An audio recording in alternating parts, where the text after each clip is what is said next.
Привет, друзья! Добро пожаловать на кухню умелой хозяйки. Сегодня испечем очень эффектный, красивый торт, который называется «Глаза царицы». Наверняка вы встречали его на просторах интернета, возможно, хотели, но боялись попробовать приготовить. Сегодня сделаем это вместе. Тем более, что это несложно. Торт выпекается одним коржом, получается очень интересный в разрезе и украсит собой любое торжество. В описании под видео указано количество ингредиентов. В чашу миксера я отделяю белки от желтков. Делаю это аккуратно, потому что белки мы должны будем взбить до устойчивых пиков, и желток не должен попасть в белки. Добавляю щепотку соли, взбиваю до пены, а затем постепенно ввожу сюда сахар и продолжаю взбивать до устойчивости, примерно 8-10 минут. Затем добавляю сюда кукурузный крахмал, не совсем удачный кадр, извините, получился. И продолжаю замешивать белое тесто. Вот так вот лопаткой помогаю, снимаю со стенок, так, чтобы все равномерно вмешалось. У меня крахмал кукурузный, но можно использовать и картофельный. Теперь я добавляю сюда столовую ложку уксуса, обычного 9%, и вливаю растительное масло без запаха. И снова все взбиваю на средних оборотах. Вот так вот все, чтобы перемешалось, достаточно уже где-то примерно секунд 30, и выключаю миксер. Вот такое устойчивое белое тесто получается.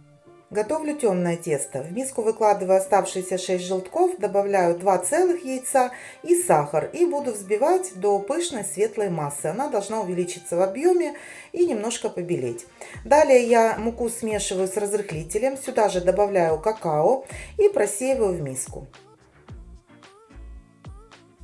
Замешиваю тесто снова миксером, сначала на небольших оборотах, чтобы все сухие ингредиенты не взлетали в воздух, а затем обороты увеличиваю. Теперь добавляю сюда растительное масло без запаха и еще раз замешиваю тесто. Получается вот такое глянцевое, красивое шоколадное тесто. Форму для запекания я застилаю пергаментной бумагой и порционно выкладываю светлое тесто. Делю его примерно на 2 части и одну часть выкладываю на дно. А затем вот так вот вокруг я выкладываю темное шоколадное тесто. Делаю это так, чтобы не задеть светлое, но в принципе, если немного попадет на шоколадное тесто наверх, то не страшно, потому что потом все равно мы его будем смешивать и получатся красивые разводы. И теперь сверху я выкладываю оставшееся белое тесто, уже в произвольном порядке.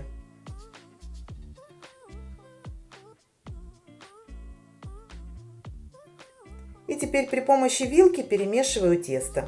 Не сильно, но вот так вот 2 раза прохожусь по форме, и этого достаточно. Духовка у меня разогрета на 180 градусов, будет выпекаться такой бисквит 35 минут. Готовый бисквит достаю из духовки, сразу же его выкладываю на решетку, и он должен остыть до комнатной температуры. Для прослойки торта нам понадобится зеленое желе. Под видео с рецептом торта «Изумрудный вечер» вы у меня спрашивали, что это за желе такое. У нас это желе фирмы Мрия, оно со вкусом киви. У вас, возможно, оно будет другим, но ищите его на полках супермаркета, я не думаю, что это какой-то дефицит. 2 пачки этого желе я заливаю кипятком и оставляю пока остывать. В это время готовлю крем. Он у меня будет на основе пудинга ванильного. К нему я добавляю сахар, кукурузный крахмал и перемешиваю сухие ингредиенты, а затем постепенно добавляю сюда молоко. Перемешиваю, чтобы не было комочков. Ставлю крем на плиту и на небольшом огне варю до загустения. Как только появляются первые бульки, 30 секунд, и снимаю с огня. Всыпаю пачку ванильного сахара, снова хорошо перемешиваю, накрываю пищевой пленкой в контакт и оставляю остыть до комнатной температуры. Мягкое сливочное масло, которое нужно было заранее достать из холодильника, я взбиваю до пышной светлой массы, а затем сюда добавляю полностью остывшуюся заварную массу. По 1 столовой ложке ввожу и взбиваю крем до пышности и до объединения всех ингредиентов. Получается пышный, стабильный, вкусный крем. К этому времени бисквит полностью остыл, я его перекладываю на стол и снимаю пергамент. Получается вот такой красивый, интересный, довольно высокий бисквитный корж. Его нужно разрезать пополам. Удобно это делать большим острым ножом, ну или леской, или струной, если у вас есть. В общем, как угодно. Главное, чтобы ровно. Кстати, у меня в этот раз не совсем ровно получилось его разрезать, но ничего страшного. Когда я торт собрала, то это никак не отразилось на внешнем виде. Выкладываю первый корж на поднос, пропитываю его кофе. Можно пропитать зеленым чаем или каким-то соком. У меня вот кофе обычный, растворимый, я заварила и немножко подсластила. Выкладываю половину крема и промазываю ровным слоем. И для эффектности нам понадобится обычный белый зефир в шоколаде. Я его выкладываю так по 3 штуки, как раз для размера моего торта этого хватает. И далее нужно поправить так зефир, чтобы примерно было одинаковое расстояние между зефиринками. Желе мое к этому времени довольно прилично уже загустело. Теперь я его выкладываю вот в эти пустоты в расстояние между зефиром. Желе, кстати, ни в коем случае не должно быть жидким, потому что, конечно, вы же понимаете, пока оно застынет, то нарушится вся красота. Вот так это выглядит. Пока отставляю в сторонку, выкладываю второй корж на доску и тоже пропитываю кофе. Выкладываю оставшийся крем и промазываю. Хочу отметить, что этот торт нужно собирать именно в такой последовательности, потому что если мы будем наносить крем на желе и зефир, то, конечно, все перемешается и в разрезе не будет того эффекта, который мы хотим получить. И при помощи ловкости рук я выкладываю сверху второй уже промазанный корж. Для украшения я буду варить шоколадную глазурь, но можно просто растопить шоколадку. Я соединяю какао, сахар и сметану. Все это хорошо перемешиваю, ставлю на плиту, на среднем огне довожу до кипения и провариваю 3-5 минут. И глазурь готова. Также я буду использовать грецкие орехи для украшения, которые я предварительно просушила на сухой сковороде и порезала.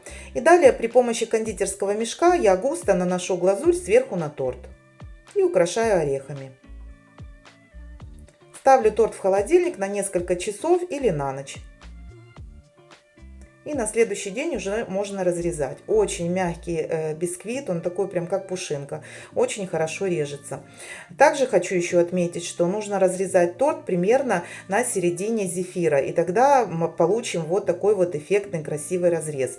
Потому что если разрезать не на серединке, то будет просто зеленая полоса. Что тоже торт не портит, но вот так выглядит значительно, конечно, симпатичнее.